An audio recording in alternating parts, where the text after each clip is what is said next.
अस्सलाम वालेकुम dear students. अॼु असां इंग्लिश लैंग्वेज में इहो पढ़ंदासीं त इंग्लिश लैंग्वेज में ब्रिटिश एंड अमेरिकन इंग्लिश में कहिड़ो डिफरेंस आहे। यानी स्टूडेंट्स ख़ासि तौर ते जेको प्रॉब्लम फेस कंदा आहिनि, प्रॉब्लम इहो फेस कंदा आहिनि त केॾी महिल हू ॾिसंदा आहिनि त हिकिड़ो वर्ड आहे जंहिंजी प्रनंसिएशन हू सही सम्झी करे वठंदा आहिनि, पर ॿियो को उन्हनि खां वधीक पढ़ियल लिखियल माण्हू या उन्हनि जो को टीचर या को अहिड़ो फिल्म स्टार या फिल्मुनि में उन साॻे वर्ड जी प्रनंसिएशन हू ॿुधंदा आहिनि त हुननि खां मुख़्तलिफ़ हूंदी आहे। स्टूडेंट्स इहो सुवालु पंहिंजे मन ई मन में पुछा कंदो आहे त छा पोइ मां ग़लति पढ़ियो आहे। त इहो असल में डिफरेंस स्टूडेंट्स खे ख़बर नाहे त इंग्लिश लैंग्वेज ब्रिटिश भी आहे ऐं उन खां अलावा अमेरिकन भी आहे।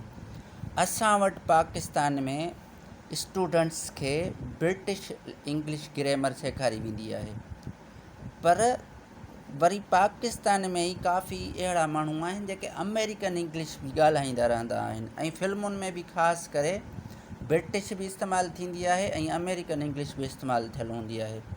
त इन कन्फ्यूजन खे दूरि करण जे लाइ अॼु असां जेको हिकिड़ो वीडियो ठाहियो आहे त उहे कहिड़ा डिफरेंसिस आहिनि जेके तव्हांखे ख़बर हुजणु खपे ऐं तव्हां उहा ॻाल्हि सम्झी वेंदव त स्टूडेंट पाण पंहिंजी जॻह ते सही हूंदो आहे, बल्कि इहो ब्रिटिश ऐं अमेरिकन इंग्लिश जो फ़र्क़ु आहे जेको इंतिहाई ज़रूरी आहे सम्झणु।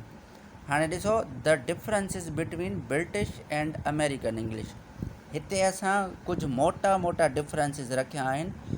बाक़ी तफ़सील जे लाइ तव्हांखे ग्रामर ऐं डिक्शनरी खे ग्रामर जे बुक खे ऐं कंहिं डिक्शनरी खे फॉलो करिणो पवंदो। हाणे जीअं ॾिसो पहिरियों डिफरेंस हूंदो आहे प्रनंसिएशन जो, यानी ब्रिटिश इंग्लिश में ऐं अमेरिकन इंग्लिश में प्रनंसिएशन बिल्कुलु मुख़्तलिफ़ हूंदी आहे। काफ़ी वर्ड्स सेम प्रनाउंस भी थींदा आहिनि, पर जेके डिफरेंसिस हूंदा आहिनि उन्हनि जे विच में, यानी ब्रिटिश ऐं अमेरिकन जे लैंग्वेज में उन में प्रनंसिएशन जो वॾो डिफरेंस आहे। उन जो हिकिड़ो एग्ज़ाम्पल रुगो मूं तव्हांखे ॾिनो आहे। जीअं ॾिसो TOMATO। हाणे ब्रिटिश इंग्लिश में इन जी प्रनंसिएशन थींदी आहे टमाटो, यानी जेको स्ट्रेस हूंदो आहे मां ते, टमाटो, यानी इन जी प्रनंसिएशन ब्रिटिश वठंदा टमाटो, पर अमेरिकन इंग्लिश में इन जी प्रनंसिएशन थींदी आहे टमेटो। हाणे स्टूडेंट्स इहो ॾिसंदा त हिकिड़ो माण्हू चवे थो टमाटो, ॿियो माण्हू चए थो टमेटो, त हू चवंदा आहिनि इन में सही कहिड़ो आहे ग़लति कहिड़ो आहे। असुल में ग़लति ऐं सही न आहिनि हूंदा, इहो ई डिफरेंस हूंदो आहे ब्रिटिश ऐं अमेरिकन इंग्लिश में। यानी काफ़ी अहिड़ा वर्ड्स आहिनि जेके ब्रिटिश इंग्लिश में हिकु तरीक़े सां प्रनाउंस थींदा आहिनि ऐं अमेरिकन इंग्लिश में ॿिए तरीक़े सां प्रनाउंस थींदा आहिनि। हाणे तव्हां डिक्शनरी मां इन ॻाल्हि खे वधीक तफ़सील सां पढ़ी सघो था। उन खां अलावा ॿियो जेको डिफरेंस हूंदो आहे ब्रिटिश ऐं अमेरिकन इंग्लिश में उहो हूंदो आहे विकेबलरी जो।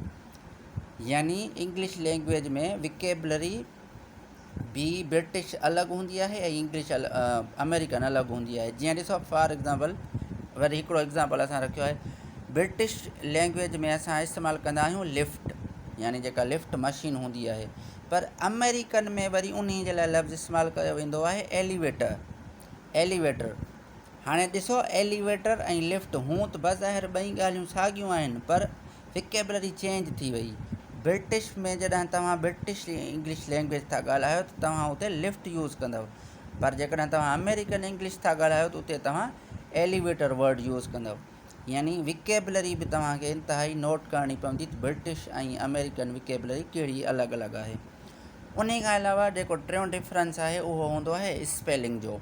ख़ासि तौर ते जॾहिं तव्हां कंप्यूटर ऑपरेट कंदा आहियो त तव्हां ॾिसंदा आहियो त तव्हां हिकिड़ी स्पेल जेका हमेशह सही पढ़िया हूंदा हो उहा टाइप कंदा आहियो त कंप्यूटर उन खे ग़लति ॿुधाईंदो आहे, छाकाणि त उते बि ब्रिटिश ऐं अमेरिकन इंग्लिश लैंग्वेज जो डिफरेंस मलहूज़ रखियो वेंदो आहे।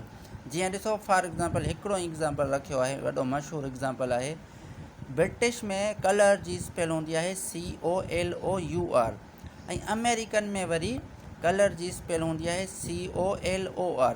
हाणे कंप्यूटर में मुंहिंजो आइडियो आहे त अमेरिकन इंग्लिश इस्तेमालु थींदी आहे, छाकाणि त कंप्यूटर में हमेशह कलर जी COLOR वारी स्पेल करेक्ट शो थींदी आहे ऐं COLOUR वारी इनकरेक्ट इस्तेमालु थींदी आहे, इनकरेक्ट शो थींदी आहे। उहा इन जे करे छाकाणि त ब्रिटिश इंग्लिश लैंग्वेज ग्रामर या ब्रिटिश विकेबलरी इंसर्ट थियल नाहे हूंदी कंप्यूटर में, बल्कि अमेरिकन इंग्लिश इंसर्ट थियल हूंदी आहे।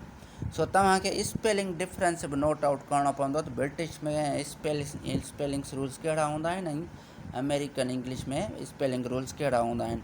उन खां अलावा उन खां बाद में ॿियो डिफरेंस हूंदो आहे ग्रामर जो डिफरेंस बि हूंदो आहे ब्रिटिश ऐं अमेरिकन इंग्लिश में।